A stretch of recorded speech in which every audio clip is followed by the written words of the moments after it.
Kamusta mga Brad? Welcome sa ating third episode kung saan pag-uusapan natin ang adulting life at kung ano yung mga problema at mga challenges na kinaharap namin bilang adults.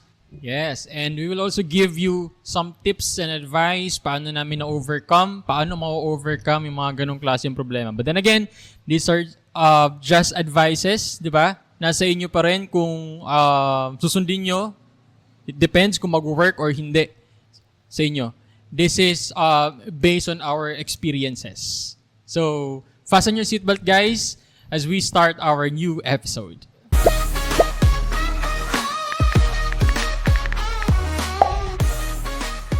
Welcome to The Broadcast. Ayan, Brother Dan. Yo. Sa wakas. Ito na naman, tayong dalawa, Brad. After ilang 2 weeks na pahinga, ayan na. So, Banat na ulit. Oo. Magkakalat ulit kami ng lagim, ng kaalaman tungkol sa ating topic for this episode na kinuha natin sa mga Sa mga kabrad natin. kabrad natin sa Facebook. Gumawa ako ng poll doon. Tapos, daming bumoto, umabot ng 11 million votes para pag-usapan natin to. So, feeling ko talaga gustong-gusto nilang i-discuss. Pag-usapan, no? I-discuss natin tong topic na to na ikaw na mag-reveal, ako na. Yeah, reveal na natin ang sabay. 1, 2, 3, go. Adulting! Yan. Hindi. Pero, Adulting 101. Reality sucks. Oo. Diba? Pag tumanda ka na kasi talaga, parang sinasakal ka na ng mundo Ng realidad. ng katotohanan, di ba? Kung bakit nga hindi kami lagi nakakapag-upload, mga Brad, kasi marami na kaming mga responsibilities na... Tatay na po kami. Marami na kaming responsibilities na kailangang pagtuunan ng pansin. Yan. Kaya, syempre, priorities din, inuuna namin yon. Ayan na. Yun talaga ang Yun hinihintay ang masarap. natin. Yun. Ano to? Nachos.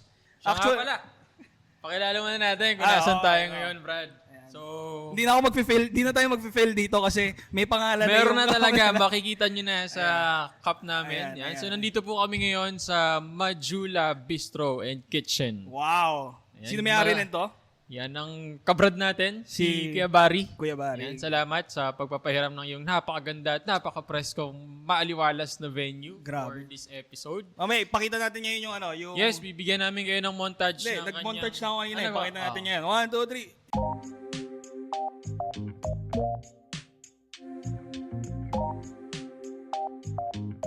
So yan, dito lang yan matatagpuan sa Barangay Alapan 1B. Imus Cavite. Imus, Cavite. Ayan, bayan ng Paket lang matatapang. Ayan. Ayan. Gusto nyo mag-chill, gusto nyo mag-relax, gusto nyo mag-unwind, punta kayo sa Majula. Invite nyo kami, syempre. Para ilibre nyo kami. Brad, Dan, kailan mo na-realize na matanda ka na adult ka na? So, adulthood. Well, technically, wala namang eksaktong parang entry point pag nag-adult ka na. Hindi? Kasi yung ideal na alam natin kapag nasa adult stage ka na, when you become 20s, late 20s, when you graduated, nag-work ka na, no? Pero hindi natin pwedeng i-limit doon yung adulthood eh. Kasi may mga, even teenagers nakaka-experience na ng, hindi nakapagtapos ng pag-aaral, maaga nagtrabaho. So yung responsibilities ng adulthood, maaga nilang na-experience. So there's no exact na way para masabi natin na ito yung adulthood.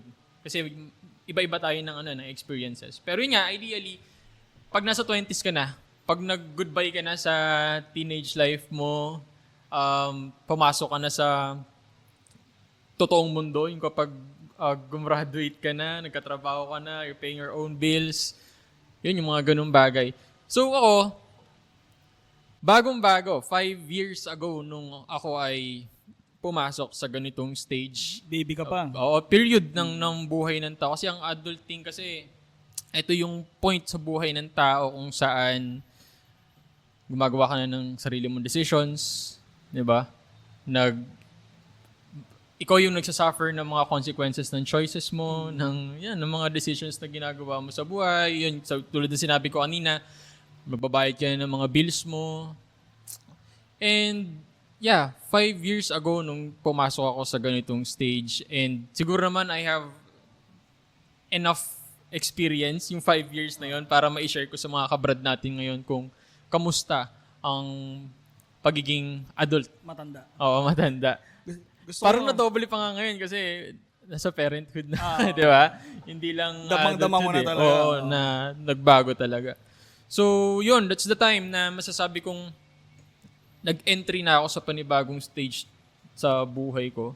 No, naging more independent ako kaysa noon. gusto ko yung sinabi mo kanina na na parang hindi na measure yung pagiging adult sa age lang.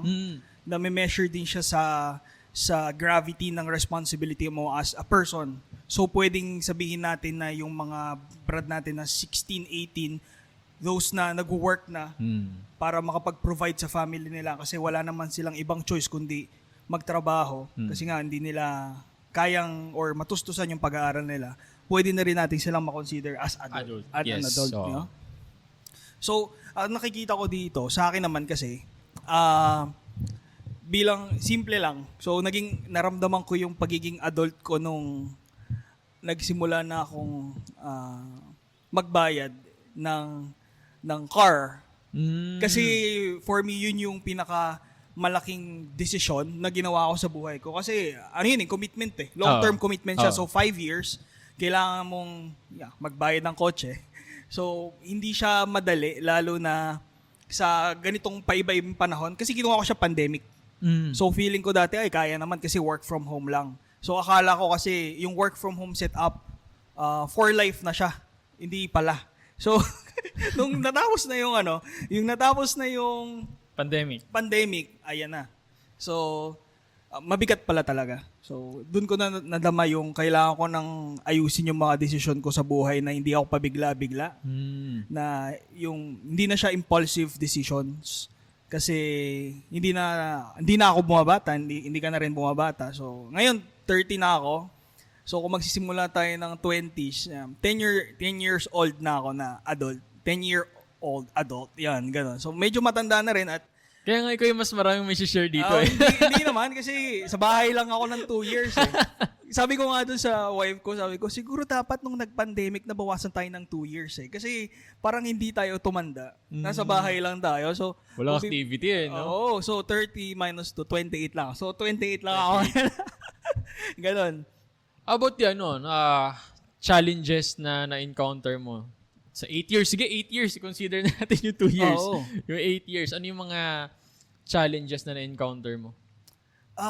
Number 1 dyan yung pagiging part ng sandwich generation.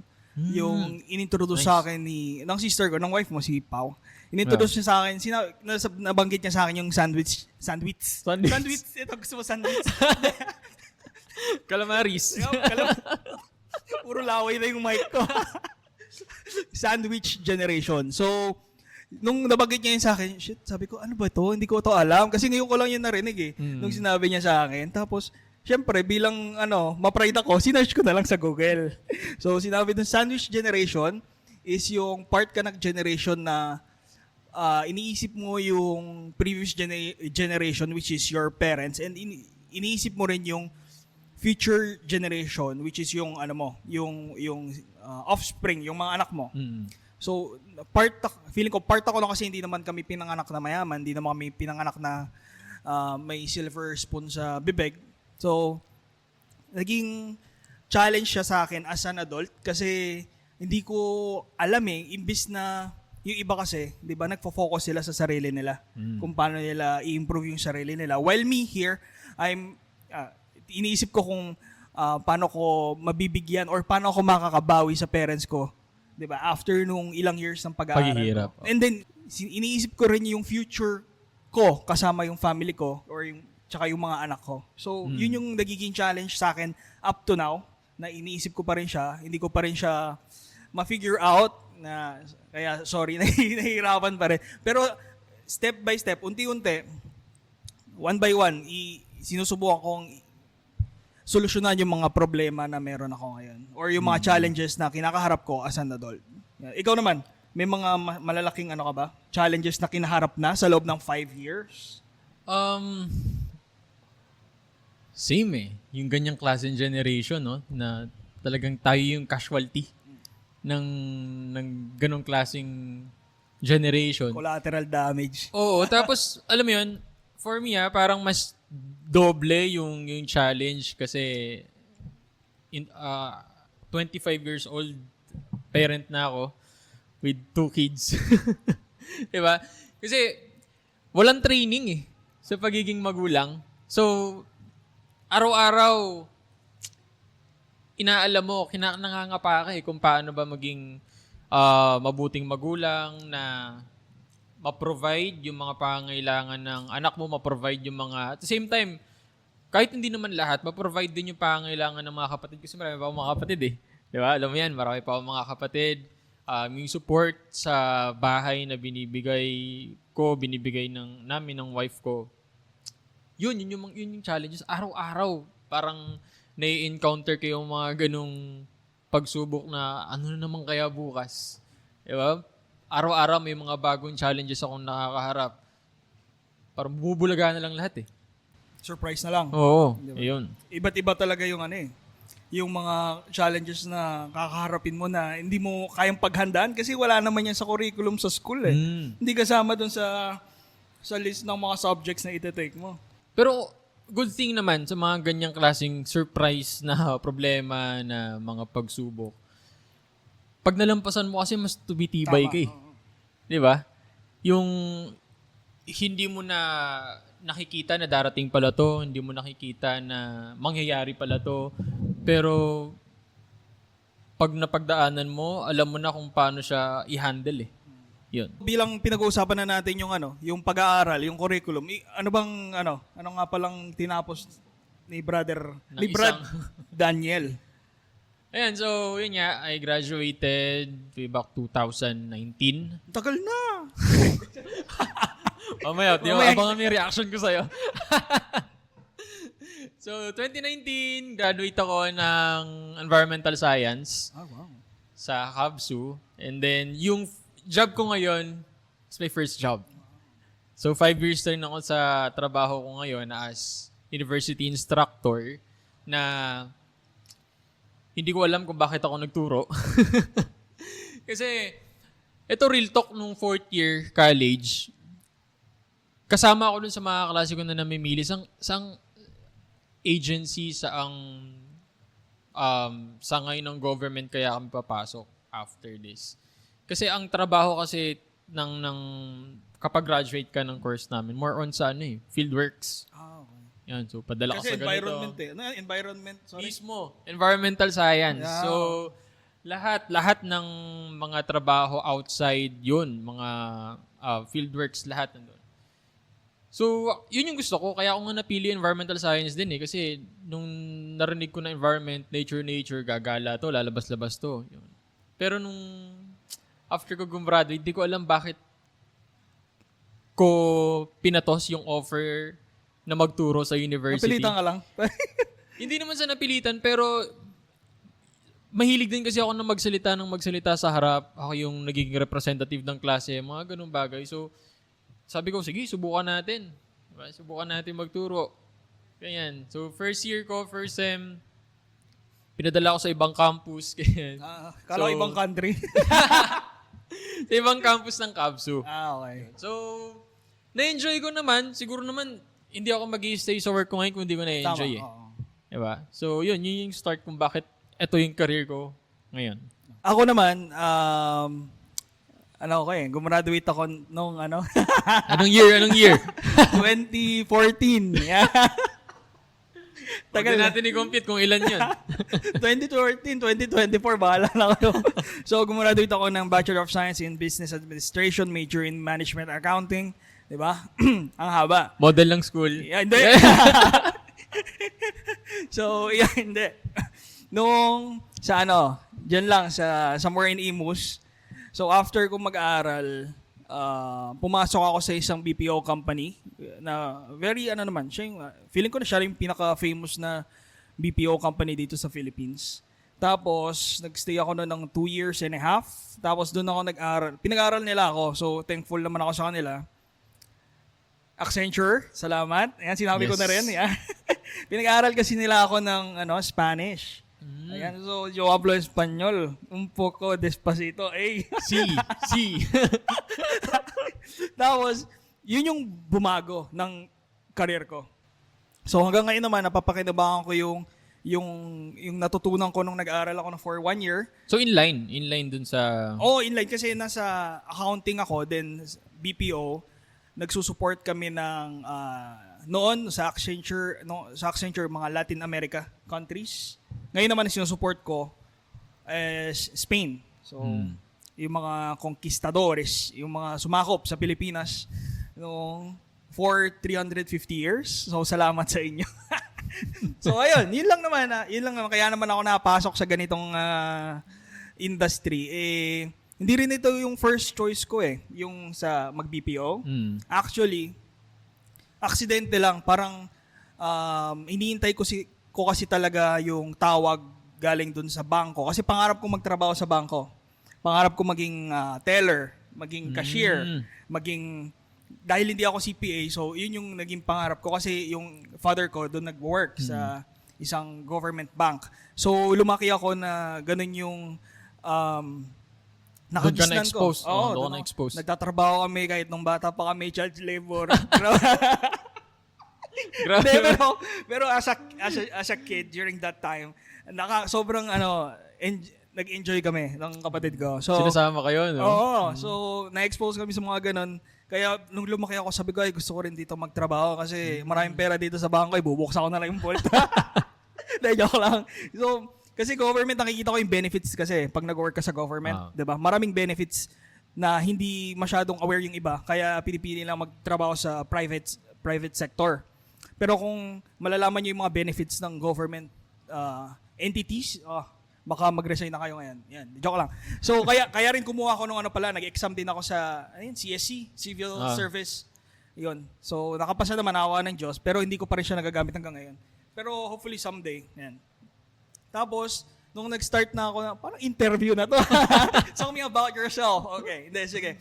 Ayun, after ko mag-work dun sa BPO na yun, lumipat ako sa ibang company. Tapos, ayun, napadala ako sa ibang country, yan. Ibang country, hindi ka ibang campus. Yan yung country na talaga. Country. Tapos ayun, tapos lumipat ulit ako kasi masyadong malayo yung office ko. Tapos dito sa current company ko, napadala ulit ako sa ibang country. Kaya tumagal din ako dito ng magsi 6 years na ako sa September. So, mahigit 5 years na. Pero so far, so good. So good. Yeah. Napansin ko dun sa na-share natin kung paano tayo nagsimula sa career natin. Pareho tayong walang naging gap after we graduate. Tama. Oh. Yeah. Work agad. Work agad. Oo. Yun nga. So, dito sa mga kabrad natin, for sure, meron sa kanila na gusto muna magpahinga samantala. Kasi parang ngayon ko na-experience yun nung nagma-masters na ako.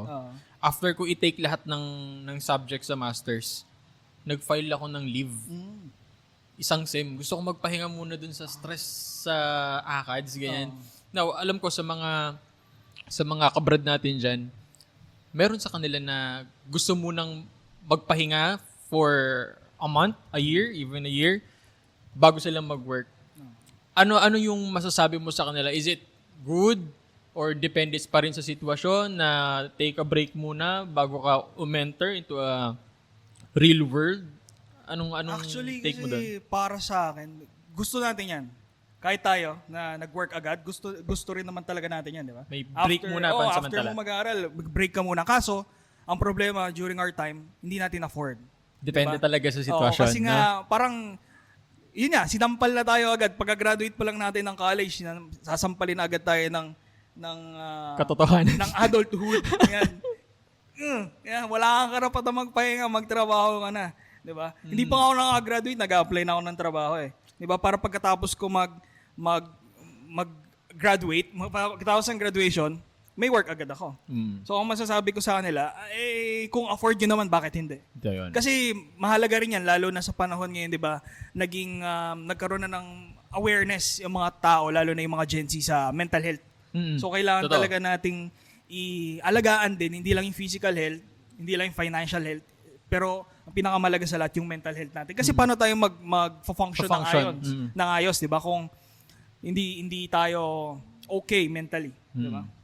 Kaya ayun, sige. Kung kaya niyo naman, kung afford niyo naman, why not? Pero kung hindi talaga kaya na magpahinga muna bago mag-work, is dahan-dahan niya, wag yung biglayin yung sarili niyo kasi meron naman tayong tinatawag na learning curve pagdating sa corporate world o kahit sa work, meron tayong learning curve. So i-maximize niyo utilize niyo maigi yung learning curve na yun para dahan-dahanin yung sarili niyo makapag-adjust sa working environment niyo.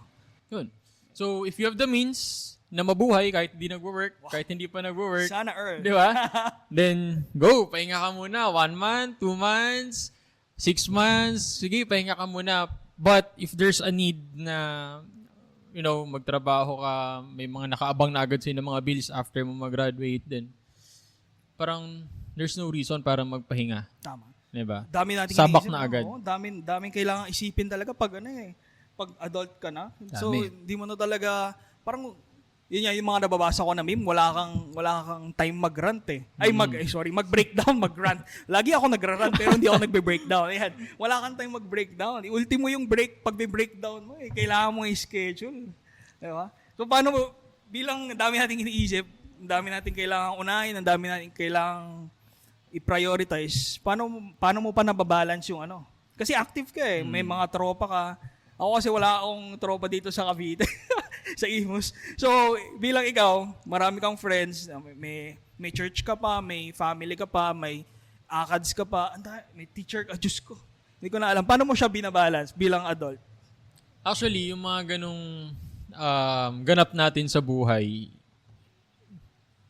hindi na nga balance lahat eh.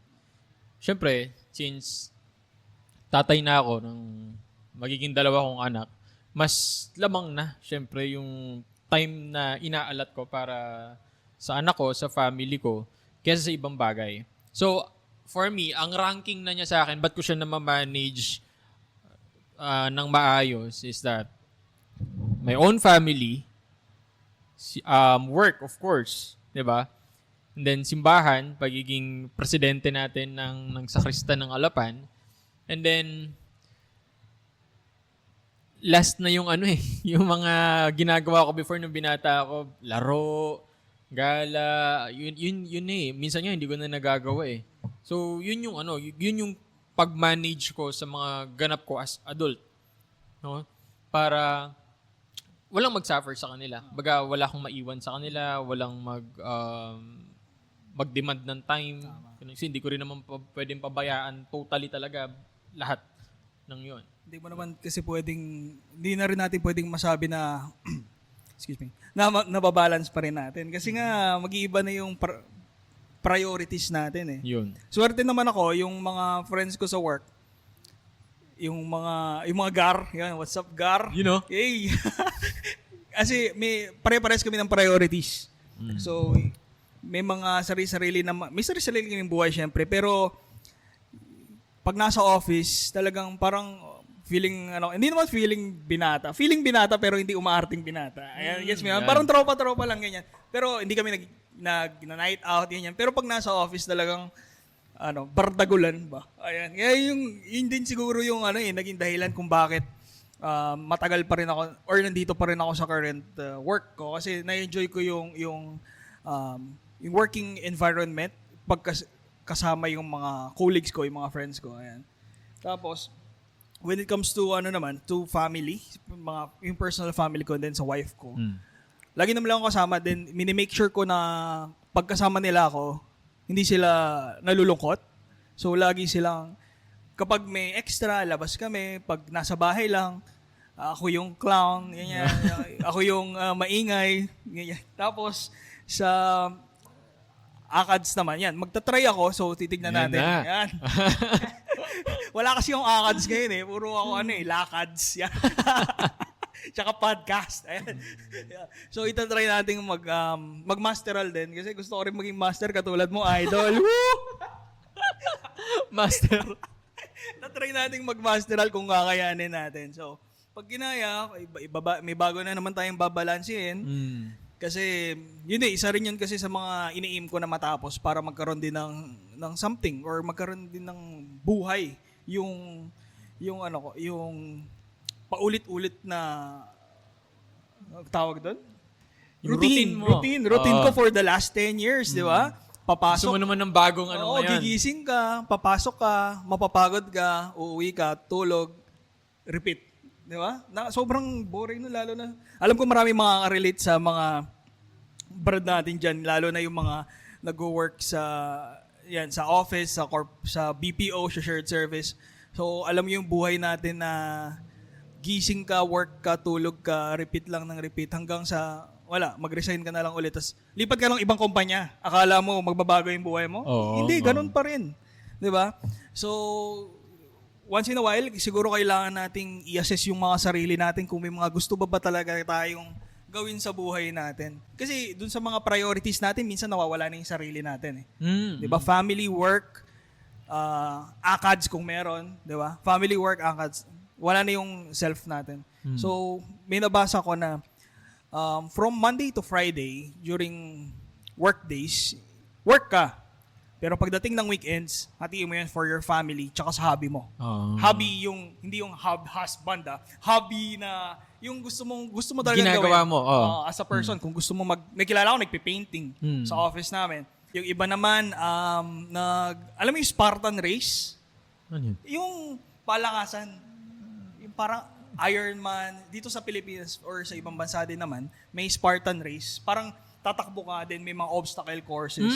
May bubuhatin ka, monkey bar ka, ganyan. May teammate ako naggaganon. And then, ito, yung ginagawa ko ngayon. Pag weekend, actually, hindi weekend.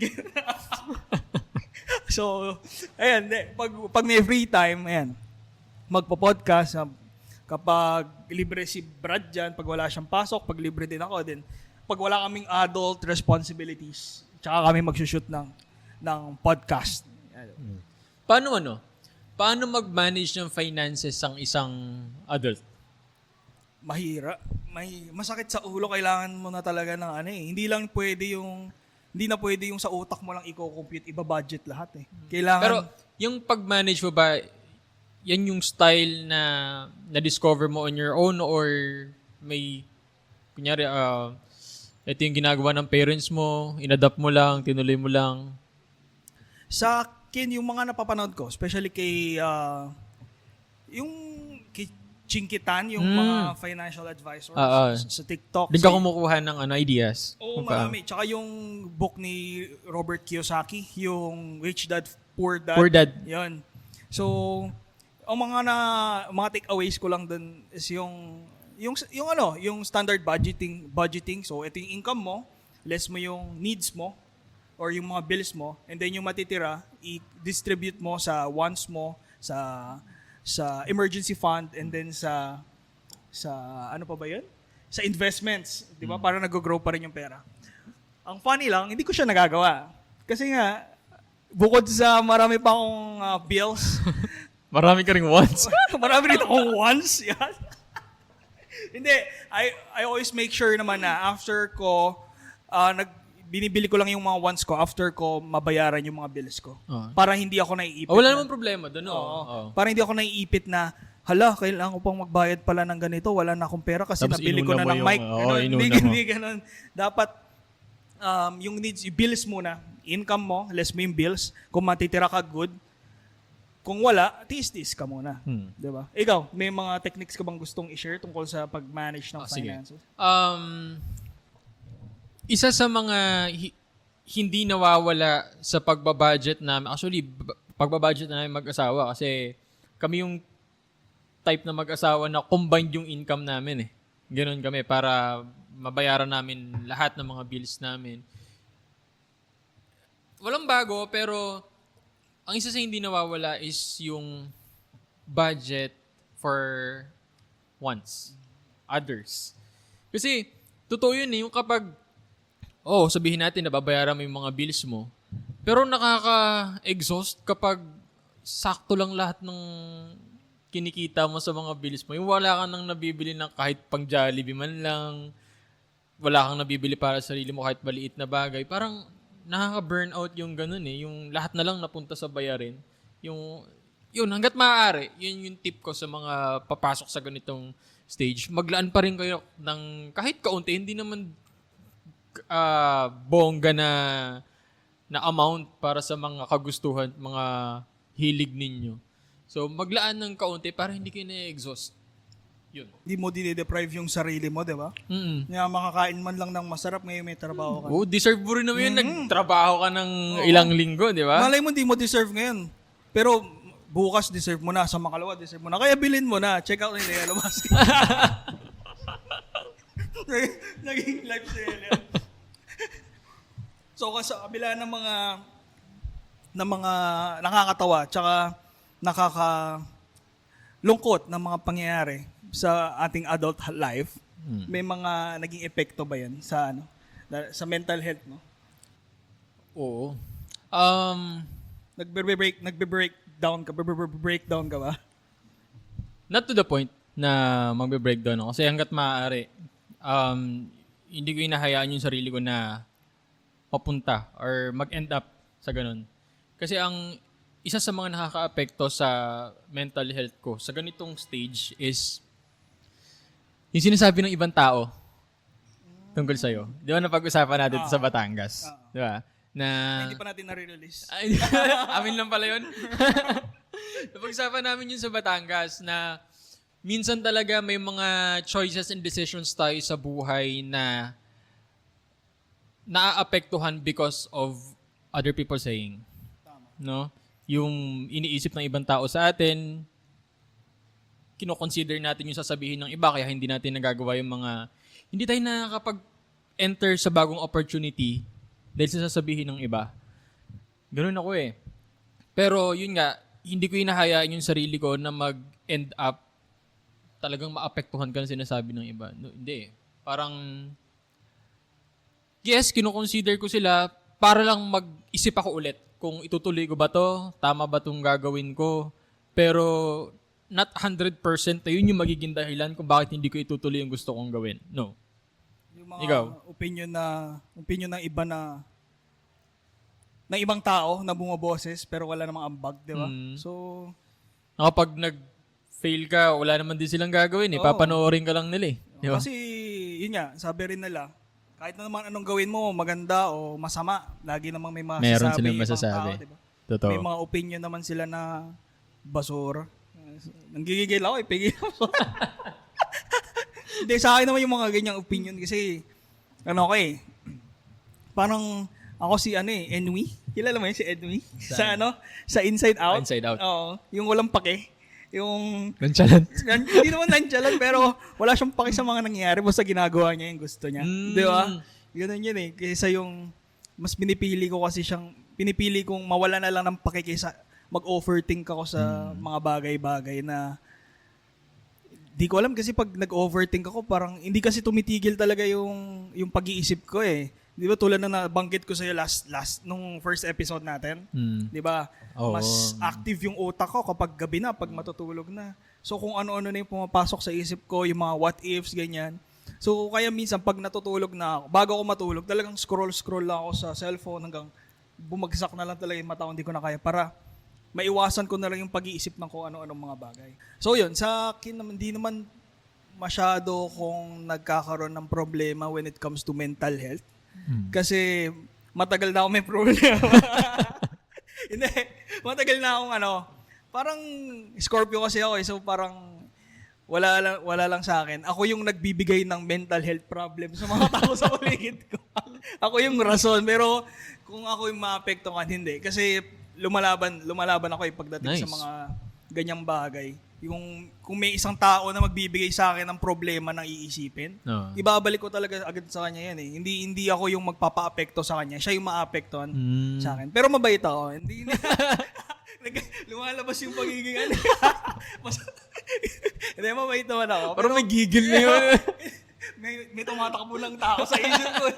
Hindi, pero hanggat maaari naman, mabait naman tayo sa mga mababait. Pero kung ikaw yung klase ng taong totoksikin mo ko, bibigyan mo ko ng opinion na wala naman akong pakialam, ito toxic ending. Mas toxic ako sa'yo. Mas toxic ako sa'yo. Mas lalasunin ko, pati pamilya. Hindi, joke.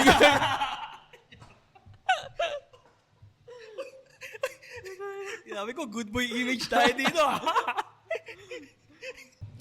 Sa 8 years mo, sa ganitong stage, 10. 10? Sige, tanggapin na natin 30 na ako. Magda-31 na nga ako this year. Sige, sa 10 years mo, sa adulthood, given your experiences, no, yung mga challenges na na-encounter mo, ano ngayon yung masasabi mo sa 5-year-old na ikaw? Hindi ko na po maalala yung honor. Joke lang. Ang masasabi ko sa 5-year-old na ako, kung makikita ko yung sarili ko, di ba? Diyan ka na lang. Diyan ka na lang. Iba na yung itsura ng diwata dito. Hindi, seriously, siguro, take it slowly. So, kalma ka lang. Huwag mong masyadong madaliin yung mga bagay-bagay. Kasi nung bata ako, gusto ko na talagang lumaki. Oh, tapos na-disappoint ako, hindi na ako lumaki. Literal pala yun sa... Tumanda lang pero hindi lumaki, no? Hindi, pero... Ino-correct yung sarili ko. So, message ko sa kanya, kasi nga, gusto kong lumaki nung bata ako para magawa ko na yung mga bagay na hindi ko kayang gawin noon. Gusto ko nang puntahan yung mga lugar na hindi ko pwedeng puntahan noon kasi bata pa ako. Gusto ko na mabili yung mga bagay na hindi ko mabili noon nung bata pa ako. Kaya gusto ko na agad lumaki. Ngayon, ang sasabihin ko sa kanya, kalmahan mo lang, enjoyin mo yung pagiging bata. Huwag ka masyadong magmadali sa paggawa ng mga desisyon. Isipin mo muna hindi 10 times, hindi 100 times kung kaya mong isipin. Pag-isipan ng million times bago ka mag-commit, gawin mo. Kasi may mga desisyon na hindi na kayang i-reverse. Wala tayong reverse card dito sa totoong buhay. Kaya pag-isipan mo mabuti yung mga action mo. Huwag kang impulsive. Kalman mo lang. Yun lang. Diyan ka lang. Ikaw, anong message mo kay Baby Jan? Sige. Sa 5-year-old na ako na parang makikita ko na ulit ngayon dahil kay Primo. Ganun din. Huwag mong i-skip yung every moment ng childhood. Kasi pag nasa stage ka na ganito, hahanap-hanapin mo. Kasi tama yung sinabi mo noon, no? Yung mga ganong edad, parang gusto nila agad lumaki. Kasi totoo naman parang noon kasi ang daming bawal na, bawal to, matanda ka na ba? Hindi mo pwedeng gawin yan, pagtanda mo na. Parang, ano mo tuloy gustong gawin na hindi mo magawa kasi bata ka pa. Di ba? So, yun yung may advice or message ko sa 5-year-old na ako. Enjoy every moment ng childhood. Huwag mong i-skip. Pagdaanan mo lahat ng pagdaanan mo bilang bata.